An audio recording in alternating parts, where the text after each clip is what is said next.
បយល់ថាមនុស្សដែលខ្ញុំទុកចិត្ត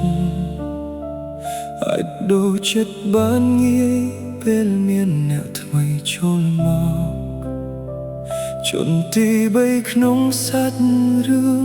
ដែលខ្ញុំមិនធ្លាប់ស្គាល់ផងតែអរគុណដែលបានធ្វើឲ្យខ្ញុំឃើញចរិតពិតគេមុននេះខ្ញុំគិតថាគេស្មោះដល់ថ្ងៃចុងក្រោយតែចុងក្រោយបានដឹងខ្ញុំគ្រាន់តែជាកងសាគូ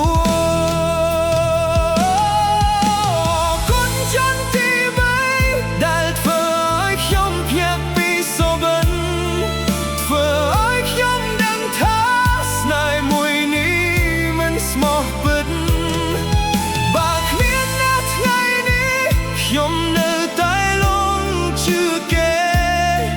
ជឿមនងនេះក៏ល្អជឿរស់ក្នុងការកុហករាល់ថ្ងៃ